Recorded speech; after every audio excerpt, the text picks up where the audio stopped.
Antara fitrahnya adalah kembali kepada kehidupan yang Allah Subhanahu wa taala minta kita lakukan. Semua yang kita ajar, sama ada sains, bahasa Inggeris, bahasa Melayu, apa saja, dia boleh membawa kepada penciptaan Allah Subhanahu wa taala. Cuma menggunakan kreativiti dan kebijaksanaan guru untuk membawa ke arah itu. Yang kedua, pendidikan ini sebagai untuk melatih jasmani kita. Sebab itu kita lihat dalam era pendidikan global hari ini, apabila kita sibuk dengan pendidikan yang bersifat jasmani luaran, sedangkan rohaniahnya ditinggalkan, rohnya itu dibiarkan, maka perubahan sukar untuk berlaku. Divisi seiring.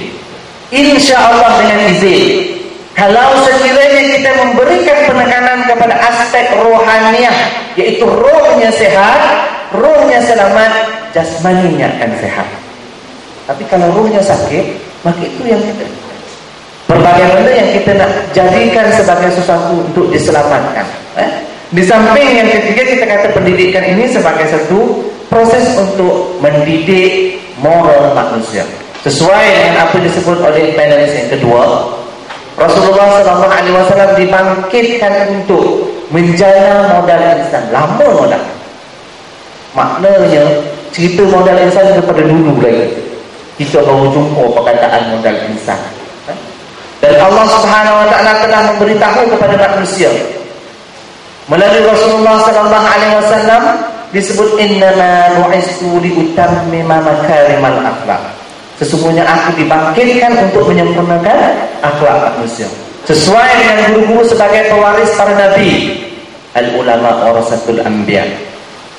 Sebagai meneruskan tradisi pendidikan, menyampaikan ilmu, maka kita kerja-kerja yang mulia tuan-tuan dan puan-puan. Mungkinlah setting Ustaz Azami, setting saya dengan doktor berbeza dengan guru-guru, tetapi hakikatnya satu, untuk mengembalikan manusia kepada fitrah yang asal, yaitu kepada Tuhan Allah Subhanahu wa taala. Banyak ayat saya Ustaz kongsi untuk pengalaman manusia-manusia yang sudah lari daripada konsep mencari kehidupan yang hakiki, akhirnya dia kembali balik, tapi melalui keadaan kaunseling lah. Contohnya satu orang yang kaya-kaya, dia datang, pejabat saya dalam description biodatanya tu dia tulis gajinya RM25,000. Bayar RM25,000. Rugi pula saya pakai matan kecuma. Macam tak dapat dan RM1,200. Pusat kaunseling ni tu dah zuhud mana-mana, memberi perkhidmatan profesional, percuma dan terbuka. Jadi dia datang, soalannya apa? Saya nak cari bahagia. Tuan-tuan, bahagia ni kat mana? Ada orang kata bahagia tu pada duit yang berlipat-lipat. Ada orang kata duit tu pada kereta yang berkilat-kilat. Ada orang kata pada rumah yang bertingkat-tingkat. Ada orang kata bini naik moyang memikat. Sebab itu antara benda yang Rasulullah sebut. Isteri solehah kan antara benda yang mendatangkan kebahagiaan pada manusia. Dia datang nak cari bahagia. Saya kata minta maaf, pejabat saya tak jual pil bahagia. Sini tak ada jual benda yang dinamakan bahagia. Tapi untuk dengar Tuan mencari bahagia itu, saya bersedia. Cuba Tuan nyatakan pada saya, mana bahagia yang Tuan cari? Dia bercakap, kalau teh dalam cari air, mana orang PM cari? Saya cari dalam disko, jumpa lampu lilak-lilak. Saya cari dalam rumah rosak, hantu raya banyak. Dia bilik banyak, jangan buat banyak bilik-bilik. Hantu raya apa rumah. Dia cari dalam perempuan, kata apa-apa jumpa lain. Memanglah. Saya kata itulah bahagia. Kalau saya dah dapat seperti mana yang Tuan dapat, maka saya rasa saya bahagia. Tapi bahagia ini atas penafsiran masing-masing. Tapi Allah pandukan kita bahagia. Jadi dia pun kata, saya pun tak tahulah bahagia macam mana lagi cik nak cari. Sebab duit dah banyak. Mengapa-ngapa, berapa-lapa duit. Agak konyak mentah nak duit Macam kita lah, macam dapat RM1,200 tu dah terperanjat baru kita kan. Sebab tak ada. Jadi bila dia kata tak tahu nak cari bahagia, saya pun tak tahu. Sebab dalam kaunseling dia ada satu kemahiran. Kalau tuan-tuan jumpa kaunselor, tanya lah Cikgu Ali di ujung tak. Kemahirannya adalah kemahiran senyap. senyap je pula. Kalau yang senyap, kita pun senyap. Tapi dalam senyap tu kita sebenarnya berdoa, ya Allah, aku tak tahu apa yang akan berlaku di antara kami ini. Maka kau turunkanlah petunjuk supaya kami dapat menguruskan apa yang sedang kami hadapi. Turun hargai ilham tapi wahyu. Kita tak boleh terima wahyu, kita bukan ayah tin. Jadi turunlah ilham. Kita lihat daripada riak wajahnya itu, saya nampak pada wajah kami ada benda yang kau nak ungkap, tapi tak dapat disebut dengan kata-kata. Jadi kaunselor dia pernah belajar ayat-ayat power ni untuk merangsang klien. Jadi dia pun sebutlah, saya rasa lah Ustaz, mungkin saya ni tak nak kata-kata. Tiba-tiba senyap pula bercakap kat berbisik. Dengar tak orang tu? Melansir tu. Dah lama tak cakap dengan Tuhan. Saya kata apa maksud tak cakap dengan Tuhan tu? Buat bodoh lah kita kan. Kaunselor dia mesti kena dengan sasaran. Apa maksud tak cakap dengan Tuhan tu? Dah lama tak ayah. Apa lama? Kita pun kena tanya apa lama. Lama dah katanya. Tu ingat-ingatan. Ingat lupa lah. Ingat kau lupa. Ingat lupa. Dia kata semayang itu dah lama tinggal. Betullah tuan, sebagai ustaz dan ustazah, tuan akan beritahu budak kepada dalam kelas, sebab aku kau macam tu raya tak semayang. Betul, ilmu kita, tapi kemampuan orang lain kita nak kena baca. Sebab Rasulullah SAW sebagai seorang kaunselor yang hebat dalam kehidupannya, dia membaca siapa madmunya, siapa sasaran dia. Cerita dan pernah kan berlaku dalam kisah seorang lelaki yang datang beritahu kepada Rasulullah, aku ni telah berzina dengan berzina. Aku telah tidur dengan istriku, maknanya bersetubuh pada siang hari pada bulan Ramadan. Rasulullah cakap apa? Pergi balik pada hamba mendekatkan. Tak ada hamba sebab aku ni pun hamba katanya.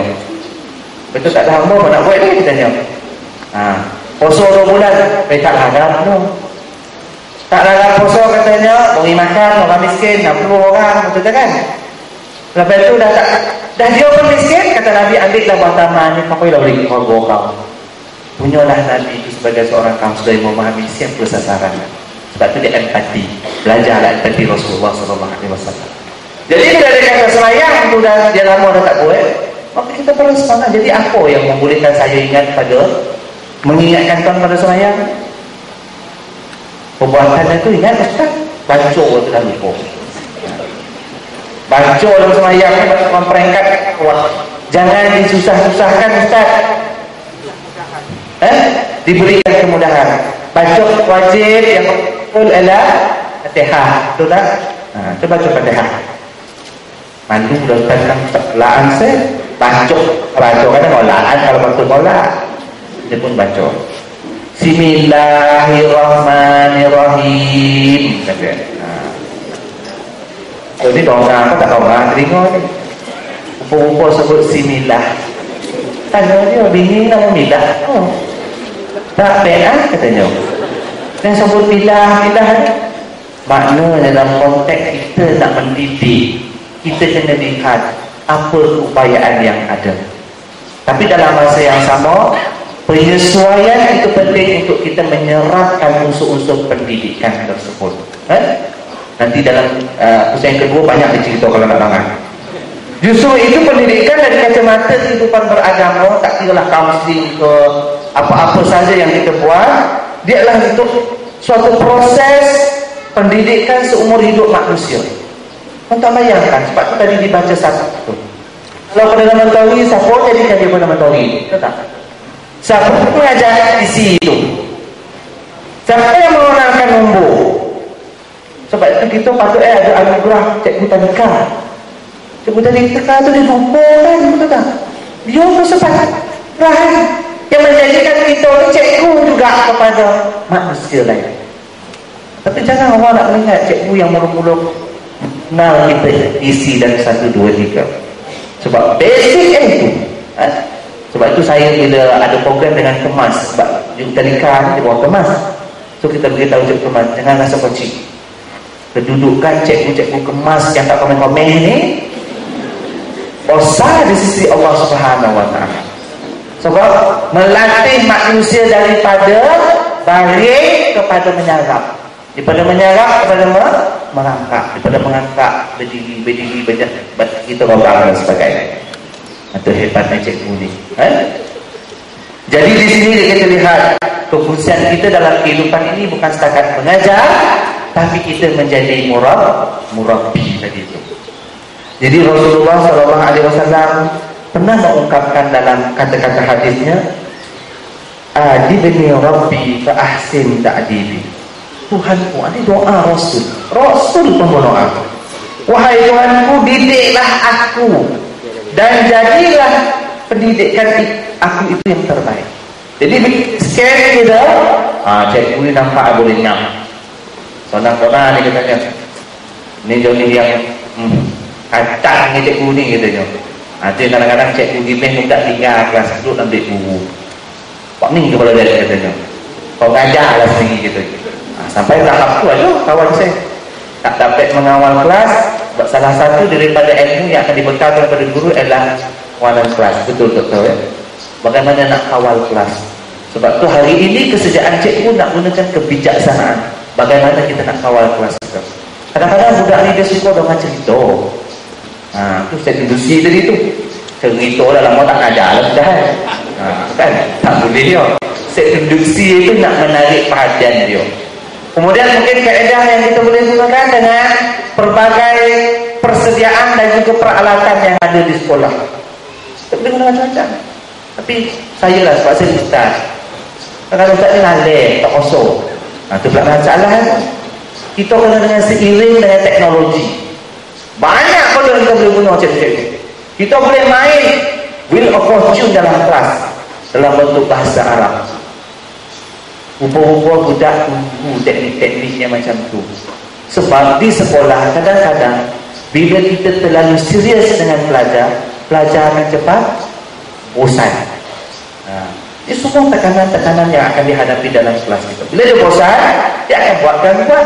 Bila gangguan, patutnya kita dapat mengajar, tak dapat mengajar. Kita pun memokak-mokak malam-malam berbingit-bingit tampik-tampik, dah lupa pengajaran. Semua tak ngasuh.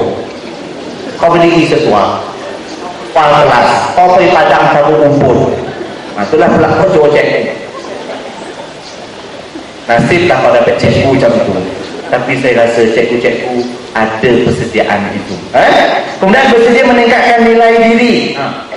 Ada tak cikgu-cikgu pada hari guru ni buat kuesioner, soal selidik, tanya murid-murid apa prestasi saya mengajar. Orang nanti je lah. Tak berani kita buat itu. Sila buat dia punya ranking tu 1 sampai 5. Semua 1 tak buat tidak memuaskan langsung. Nanti tak berani tu. Patutnya kita kena buat. Sebab Pak kata doktor tadi tu, di sinilah sebenarnya kekuatan yang kita kena pelajari. Kita manusia biasa ada kelemahan, betul tak? Tanya murid kita, saya ni mengajar macam mana? Bukan masalah pengajaran itu, pengajaran tak ada masalah, silibus. Masalah bagaimana kontak kita dengan mereka. Kadang-kadang ada kita yang syok sendiri masuk kelas. Kadang-kadang ada cikgu yang terlalu nak jaga murid, betul tak? Pun tak boleh. Sebab cikgu ada etika dan juga peraturan yang dia kena ikut. Jadi di sinilah kita lihat potensi-potensi itu mesti digarap dan mesti dilihat. Kalau sekolah tak buat, cuba kita buat sendiri dalam mata pelajaran yang kita ajar. Bagaimana sambutan, bagaimana fahaman, bagaimana penerimaan anak-anak murid pada kita. Bila kita tengok anak murid kita dapat keputusannya 40, 50, tak tahu dapat 70-an, dah memang bungku katanya. Tak, kadang-kadang datang dari kita. Mungkin penyampaian kita, mungkin cara dan teknik kita. Sebab itu saya tengok dalam counseling pun